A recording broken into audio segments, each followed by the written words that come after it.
सर्वेभ्यो नमः। देववाणी संस्कृतम ई गुरुकुलम में आप सभी पाठक महानुभावों का हार्दिक अभिनंदन है। आइए मित्रों, आज हम वैयाकरण सिद्धांत कौमुदी की कक्षा संख्या 7 को पढ़ेंगे। कारक प्रकरण चल रहा है हमारा। जो भी महानुभाव इसका संपूर्ण कारक प्रकरण को पढ़ना चाहते हैं वैयाकरण सिद्धांत कौमुदी का, वे सभी पाठक महानुभाव इस व्हाट्सएप नंबर पर संपर्क करें अथवा इस देववाणी संस्कृतम ऐप को प्ले स्टोर से डाउनलोड करके कोर्स को परचेज करके पढ़ें। आइएगा, गत कक्षा में मैंने आपको सूत्र पढ़ाया था अन्न भी हिते और कर्मणि द्वितीय। ये सूत्र आपको पढ़ाए गए थे। तो ठीक है, ये हमने पूरा क्लियर कर लिया है, इसको दोबारा दोहराने की कोई आवश्यकता नहीं है। अब हमने उससे पहले एक सूत्र पढ़ा था कर्म संज्ञा विधान करने वाला। सूत्र था कर्तुरीप्सित तमम कर्म। ठीक है, अर्थात जो कर्ता क्रिया के द्वारा जिसको सबसे अधिक चाहता है वो क्या कहलाता है? कर्म कहलाता है। ये सूत्र था कर्तुरीप्सित तमम कर्म। ठीक है, ये कर्म किया था। कर्तु क्रियया आप्तुम इष्टतमम कारकम कर्म संयम स्यात्। यही था, क्रिया के द्वारा सबसे इष्ट इसको चाहता है कर्ता। अब मित्रों, ये तो हमने सब उसका कर लिया था, जिसकी कर्म संज्ञा होती है उसमें द्वितीया भी होती है, ये भी हमने पढ़ लिया था। अब कुछ अन्यत्र भी कर्म संज्ञा होती है, उसको आचार्य भट्टोजी दीक्षित महाराज जी महर्षि पाणिनि के अनुसार बताने जा रहे हैं। ठीक है, आइएगा देखिएगा।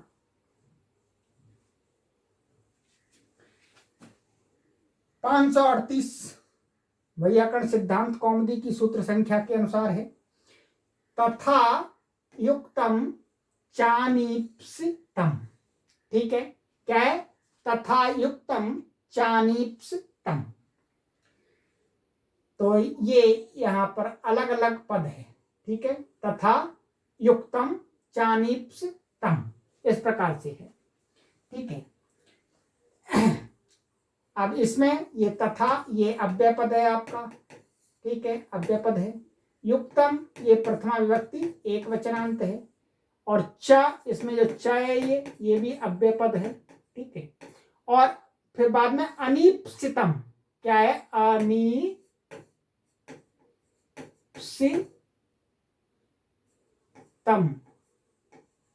अनीप्सितम। ठीक है, ये अनीप्सितम ये प्रथमा विभक्ति एक वचनांत है। ठीक है, प्रथमा विभक्ति एक वचनांत। राइट, चलिएगा।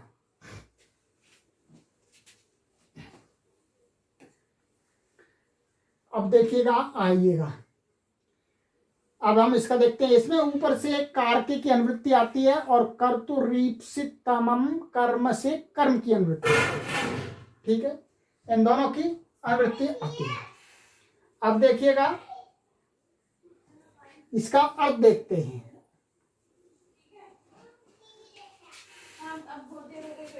ईप्सिततामवत् क्रियया युक्तम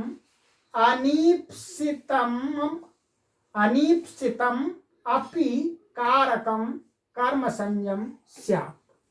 ठीक है, इनका कहना है मित्रों कि जिस प्रकार से कर्तुरीप्सिततमम कर्म माने कर्ता का क्रिया के द्वारा जो ईप्सिततम होता है उसकी क्या थी? कर्म संज्ञा।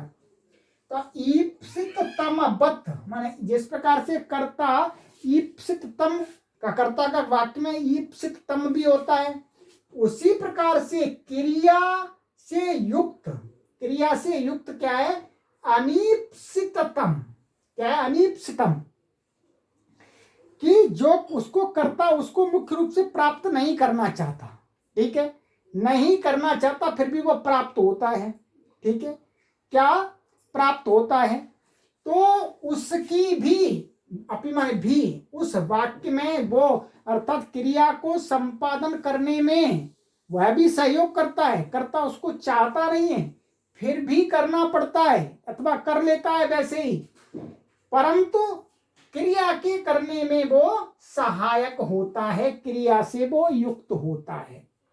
तो उस कारक की, कारक माने क्रिया को संपादित करने में सहयोगी जो वस्तु पदार्थ कुछ भी हो सकता है, तदवाची शब्द क्या कहलाता है? कर्म संयम स्यात्, वो भी कर्म संज्ञा को प्राप्त होता है, उसको भी कर्म कहना चाहिए।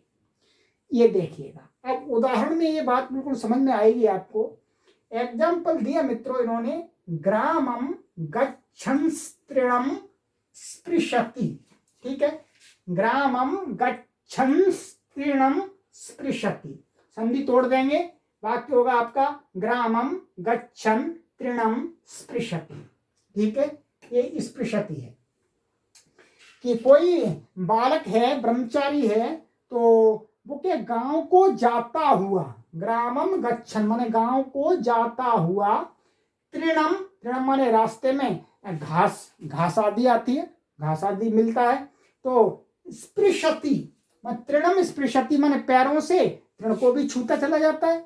अब रास्ते में जाएगा मित्रों, तो उसको जाना कहाँ है? मानिएगा कोई ब्रह्मचारी है और वो गांव को जा रहा है भिक्षा आदि के लिए, गांव को जा रहा है, तो उसको इष्ट क्या है? जाना क्रिया के द्वारा इष्ट क्या है? गांव को प्राप्त होना। परंतु वो रास्ते में जाएगा तो तिनके भी उसके पैर में स्पर्श करेंगे, तो वो तिनकों को भी छुएगा। तिनका छूना उसे इष्ट नहीं है, परंतु जाएगा तो मार्ग में है तिनके, तो वो ना चाहते हुए भी छूने पड़ेंगे या छुए जाते हैं। तो फिर उसकी कौन सी संज्ञा हो? क्योंकि गमन रूपी संज्ञा में, माने जाने रूपी जो जाने रूपी क्रिया में क्या है? तृण भी आते हैं, तृणों का भी स्पर्श होता है, तो वो भी क्रिया को संपादित करने में अपनी भूमिका निभाते हैं। तो उनकी क्या संज्ञा हो? तो उसी को कहा कि चाहे वेशक कर्ता को इष्ट ना हो, परंतु क्रिया से वो युक्त होना चाहिए, अर्थात क्रिया को बनाने में वो सहयोगी होना चाहिए, क्रिया को संपादन, क्रिया को करने वाला होना चाहिए, कारक होना चाहिए। तो ऐसे कारक की भी क्या हो जाती है? कर्म संज्ञा, वो भी कर्म संज्ञक बन जाता है। तो अब क्या है? ग्रामम की तो उससे हो गई थी कर्तुरीप से, तमम कर्म से कर्म संज्ञा, और तृणम की सूत्र से हो गई, क्योंकि तृण उसको इष्ट नहीं है, तृण से उसे कोई ज्यादा महत्व नहीं है कि भाई मैं तृण के छूंगा इसलिए जा रहा हूं, नहीं, उसको तो गांव प्राप्त करना है। तो तृणम की सूत्र से कर्म संज्ञा हो गई, कर्म संज्ञा होने से क्या हो जाती है? तृणम में कर्मणि द्वितीया से द्वितीया हो जाती है। तो इसके दो कर्म बन जाते हैं, ग्रामम गच्छन् तृणम स्पृशति, ठीक है।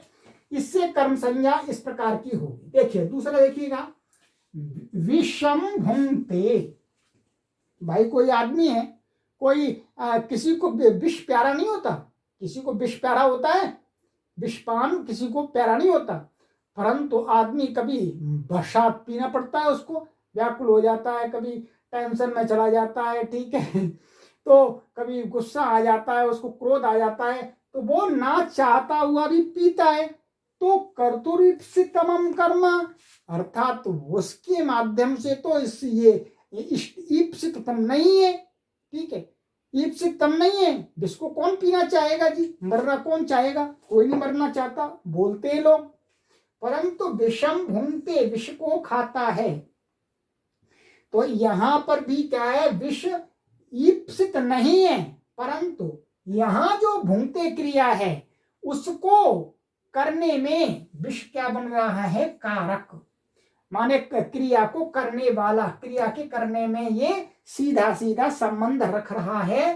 तो ये अनीप्सित है, कर्ता का अनीप्सित है, परंतु क्रिया में ये कारक बन रहा है, इसलिए इसकी भी क्या हो जाएगी? कर्म संज्ञा। कर्म संज्ञा होने से कर्मणि द्वितीया से द्वितीया हो जाती है। बिल्कुल सरल है, कोई कठिनता इसके अंदर नहीं, ठीक है। चलिए अब चलते हैं आगे, ठीक है। अब ये और आगे सूत्र बता रहे हैं, ये तो अनिश्चिततम का बता दिया, ठीक है, कि कर्म संज्ञा उससे होती है। कर्म संज्ञा का और सूत्र है, विशेष सूत्र है मित्रों, आ जाइएगा।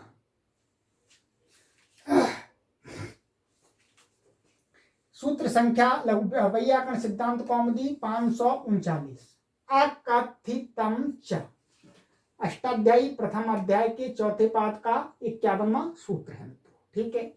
अकथितम ये प्रथमा विभक्ति एक वचनांत है मित्रों, च ये अव्यय पद है, ठीक है, ये क्या है, अव्यय पद। अब देखिएगा मित्रों, इसमें भी ऊपर से कारके की अनुवृत्ति आ रही है और कर्म की अनुवृत्ति भी आ रही है, दोनों की अनुवृत्ति आ रही है। तो क्या अर्थ बनता है, आइएगा, अर्थ सरल है। भट्टोजी दीक्षित जी कहते हैं, अपादानादि विशेषैः अविवक्षितम कारकम कर्म संयम स्यात्।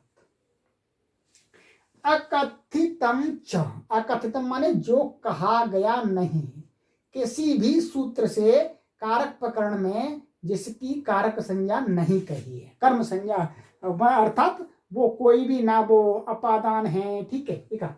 अपादाना माने अपादान, करण, संप्रदान, ठीक है, अधिकरण और कर्ता, इनके द्वारा अर्थात वाक्य के अंदर क्रिया के संपादन में सहयोग बन रहा है, परंतु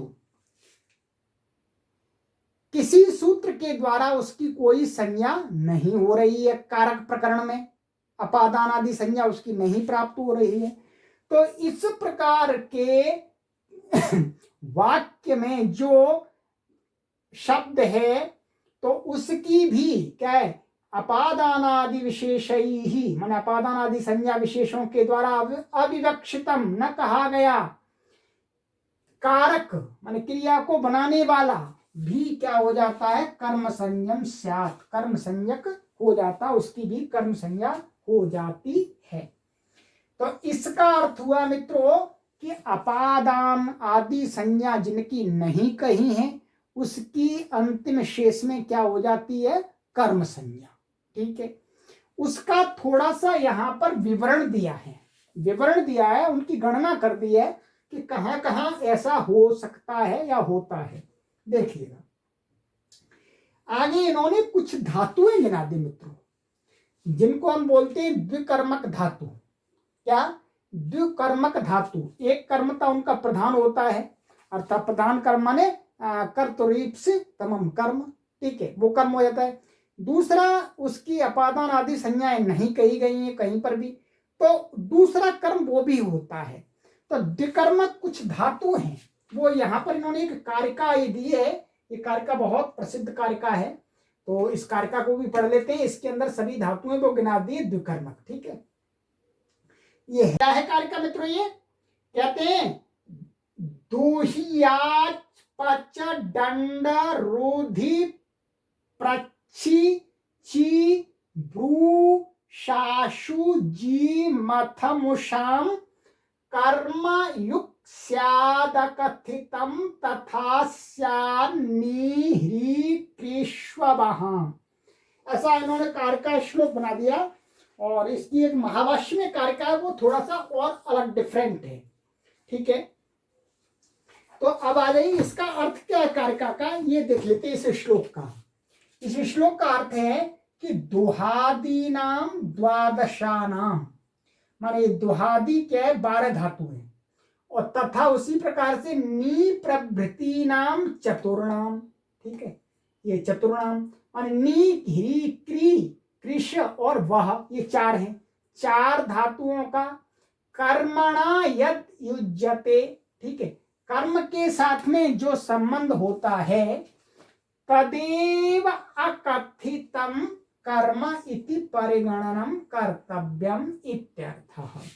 माने इन धातुओं के साथ ही अकथित कर्म का जो संबंध होता है, उसी कर्म को यहां अकथितम सूत्र से जानना चाहिए। अब देखिएगा इन धातुओं का ही, इन धातुओं के उदाहरण भी दिखा दिए। गाम दोग्धि पायः, या गाम दोग्धि पायः, कि गाय के दूध को दुहता है, इसका ये अर्थ है। तो इसका जो मुख्य कर्म है तो गाम दोग्धि पायः, तो ये तो इसका मुख्य कर्म है, ठीक है, क्योंकि दोहने वाला व्यक्ति किसको चाहता है, दूध को चाहता है, तो पयः माने दूध तो इसका मुख्य कर्म है।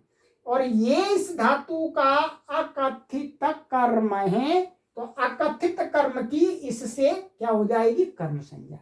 अकथित कर्म कैसे है मित्रों, क्योंकि ये ना तो अपादान है, ना ये करण है, ना ये संप्रदान है, ना ये अधिकरण है, ठीक है, और ना यहाँ कोई संबंध वाली बात है, और ना यहाँ करता है।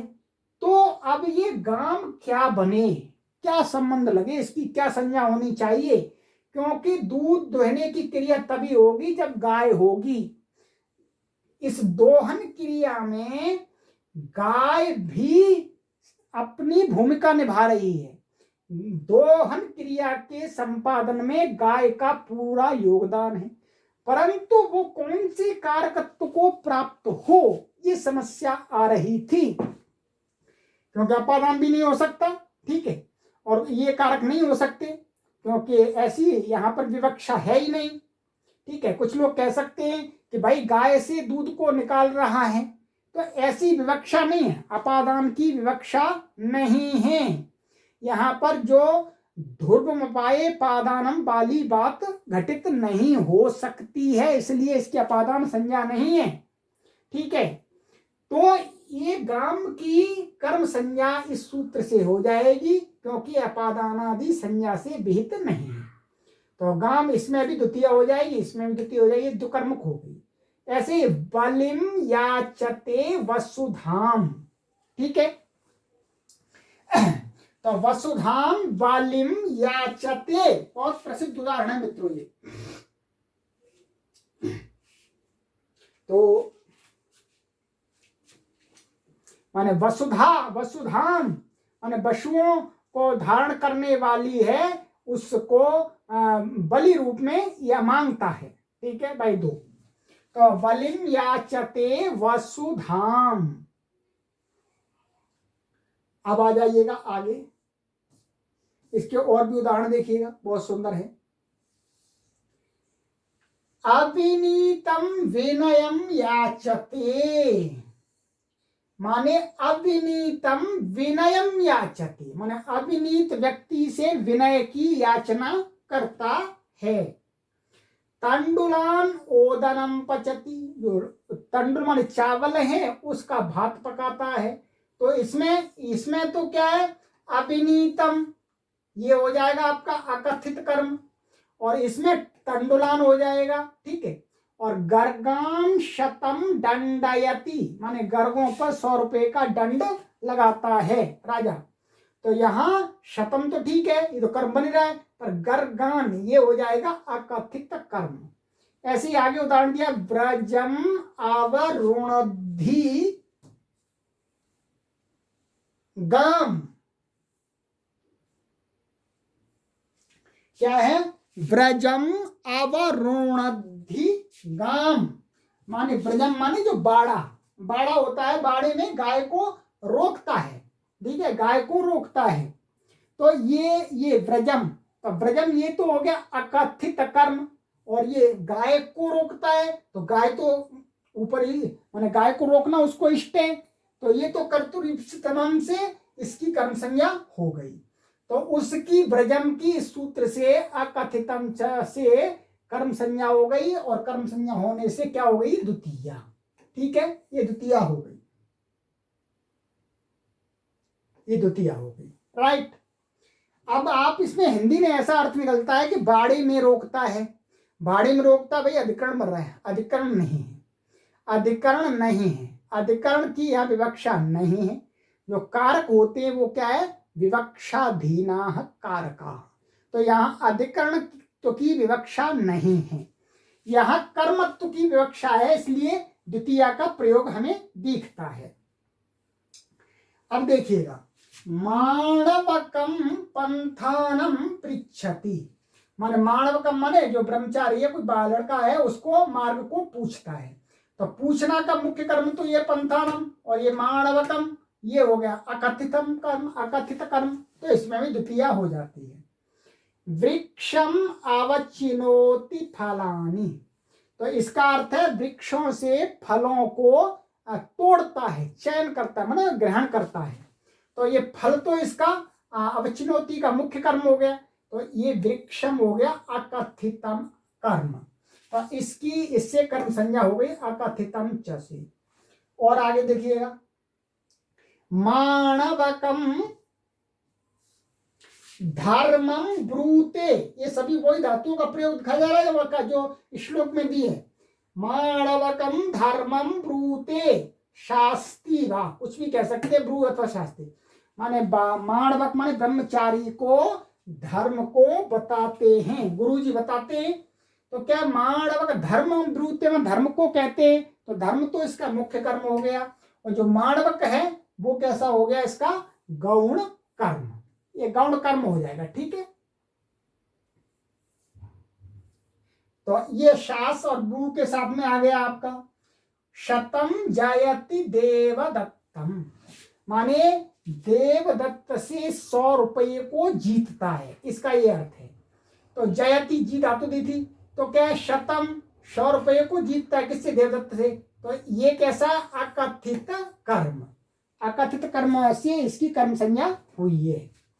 और सुधाम क्षीर निधिम मथनाति, तो सुधाम माने अमृत को, क्षीर निधिम माने समुद्र को, माने समुद्र से, सुधा माने अमृत को, मथनाति माने निकालता है, मंथन मंथन करता है। तो ये तो इसका मुख्य कर्म हो गया है। और क्षीर निधिम मथनाति, सुधाम क्षीर निधिम माने समुद्र से अमृत को निकालता है, तो ये हो गया इसका अकथित। तो अकथितम च से इसकी कर्म संज्ञा हो गई। देवदत्तम शतम मुष्णाति, देवदत्त के 100 रुपये चुराता है, इसका हिंदी में अर्थ करेंगे। पर संस्कृत में क्या है, देवदत्त को 100 रुपये चुराता है, तो देवदत्त के 100 रुपये चुराता है। तो ये 100 ये तो कर्म है ही मुख्य कर्म, परंतु ये क्या है, देवदत्त अकथित है, तो अकथितम च से इसकी भी कर्म संज्ञा हो गई। ग्रामम अजाम नयति हरति कर्षति वहति वा, चारों धातुओं का एक ही अर्थ है। ठीक है, ले जाना। तो ग्रामम अजाम, तो भाई ग्राम को अजा को ले जाता है, तो ले जाता है, किसको ले जाता है, अजा माने बकरी को ले जाता है, तो बकरी तो हो गई इसका मुख्य कर्म। अब ग्राम को ले जाता है, ठीक है, ग्राम को, ये होगा आपका अकथित, अकथितम च से इसकी कर्म संज्ञा हो गई, फिर कर्मणि द्वितीया से इसमें भी द्वितीया हो गई। ये क्लियर हो गया, अर्थात इन धातुओं के साथ दो दो कर्म आ रहे हैं, तो दो दो कर्मों में जो गौण कर्म है, क्या गौण कर्म है, उसकी अकथितम च से कर्म संज्ञा होती है, और जो मुख्य कर्म है इनका, उसकी होती है कर्तुरीप्सित तमम कर्म से, ये समझ लेना है। ठीक है, आइएगा, अर्थ निबंधना इयम संज्ञा, ये कह रहे हैं जो ये वाले अकथितम च से ये जो संज्ञा है, ये अर्थात ये धातुओं का जो परिगणन किया है यहाँ पर 12 और 4 16 धातु, तो वो क्या है, अर्थ निबंधन, माने इन अर्थ वाली और भी कोई धातुएं हों, उनके भी गौण कर्म की क्या है, कर्म संज्ञा हो जाती है। इसका अर्थ ये है। तो अर्थ निबंधन माने अर्थ को प्रधान मान करके ये संज्ञा की गई है, तो इसको क्या हो जाता है, देखिएगा, बलिम भिक्षते वसुधाम, तो वहां पर भिक्ष धातु नहीं थी, याच धातु थी, तो याच का अर्थ भी क्या होता है, मांगना, और भिक्ष का भी मांगना होता है, तो भिक्ष के साथ में भी यहाँ कर्म संज्ञा हो जाएगी, ये भी दुकर्मक मानी जाएगी। माणवकम धर्मम भाषते अथवा अभिधत्ते वक्ति इत्यादि।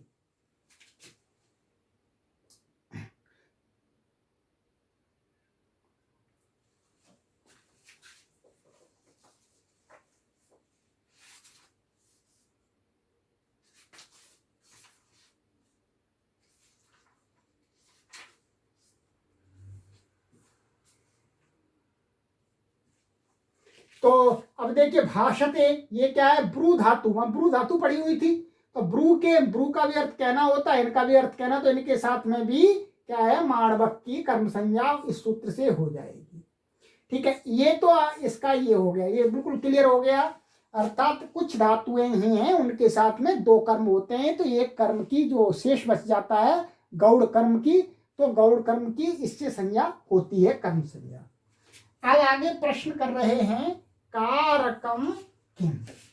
इसमें कारकम आ रहा है, वो कारक क्या है, कारक होना चाहिए तभी उसकी कर्म संज्ञा होगी, चाहे वो गौण हो बेशक, पर कारक होना चाहिए, अर्थात क्रिया को करने में, संपादित करने में सहयोगी होना चाहिए, क्रिया के साथ सीधा सीधा संबंध होना चाहिए, तभी होगी, अन्यथा नहीं होगी।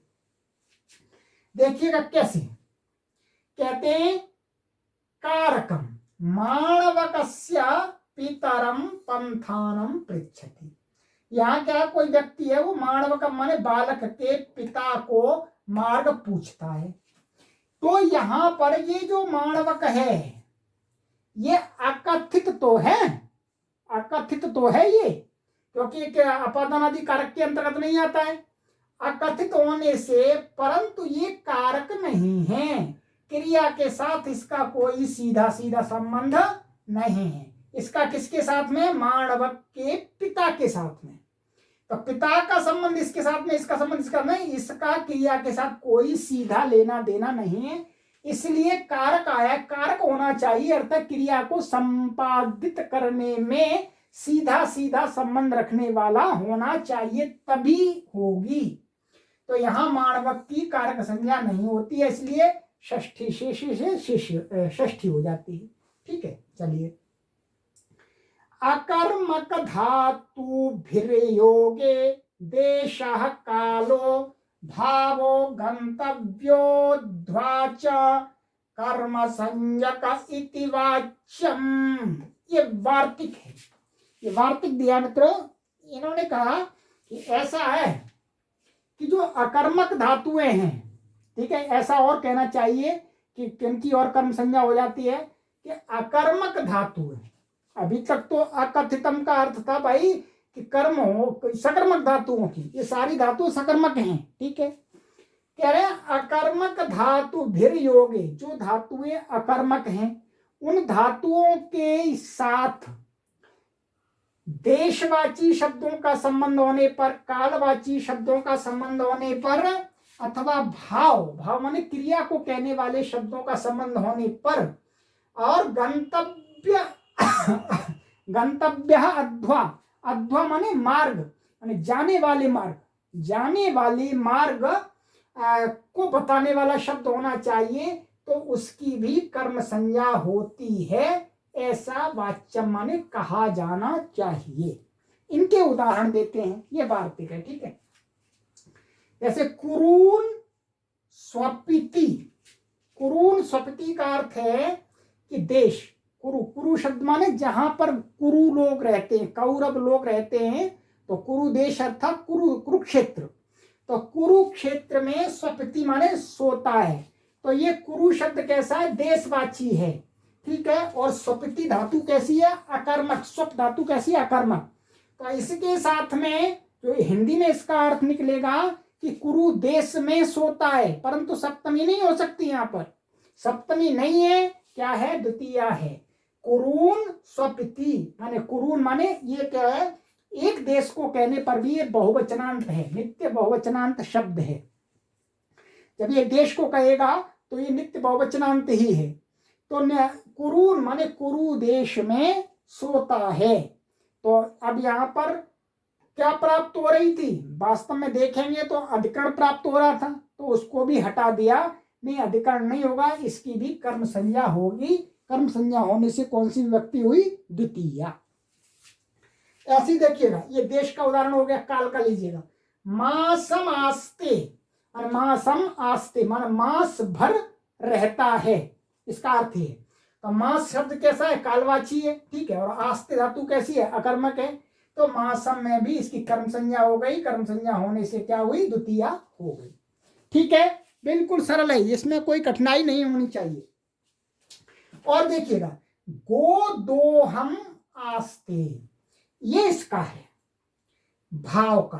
भाव का अर्थ होता है धात्वर्थः भावः।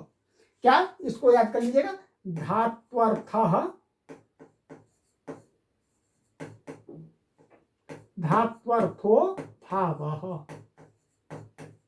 धातु का जो अर्थ होता है वही भाव कहलाता है। ठीक है, और भी भाव हैं, परंतु धात्वर्थः भावः व्याकरण में ये भी एक भाव है। जब हम भावी में भाव अर्थ में प्रत्यय करते हैं तो ये वाला भाव धातु के अर्थ में प्रत्यय होता है।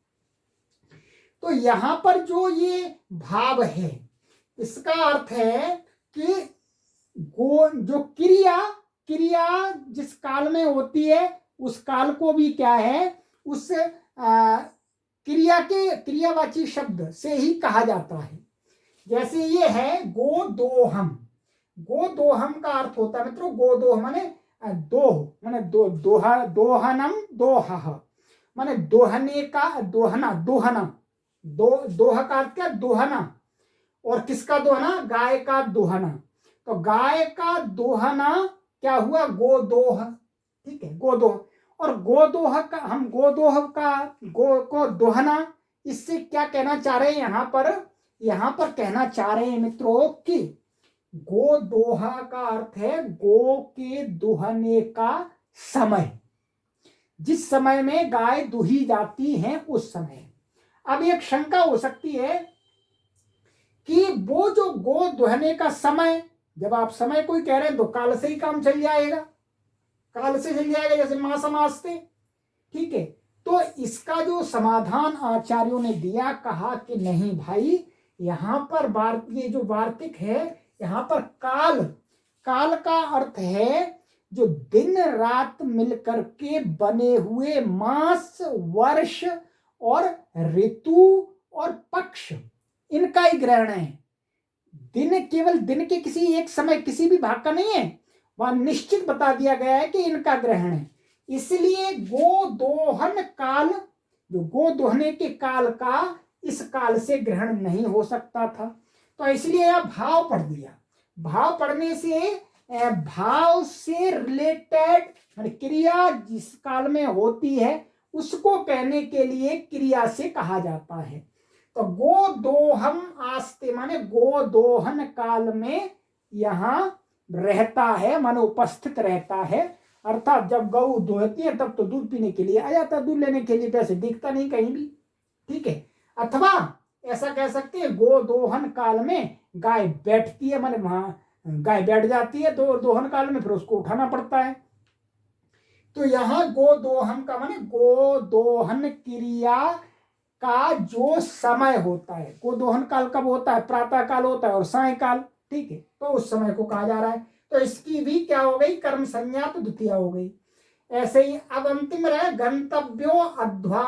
ठीक है, माने जाने वाला, तो क्रोशम आस्ते, माने क्रोश शब्द कैसा है, मार्ग को कहने वाला है। और कैसे मार्ग को, वो चलने वाला मार्ग, चलने वाले मार्ग की, जिस पर लोग चलते हैं, वाहन चलते हैं, उसको माने जो गंतव्य तक पहुंचाता है, ऐसा मार्ग को कहने वाला, जो लंबाई को, दूरी को कहने वाला शब्द क्रोश है। इसलिए यहां पर भी इसकी आस्ते, ये अकर्मक धातु है तो इसकी क्या हो जाएगी, कर्म संज्ञा। कर्म संज्ञा होने से यहां पर क्या हुई, क्रोशम आस्ते, माने क्रोशम में द्वितीय हो गई।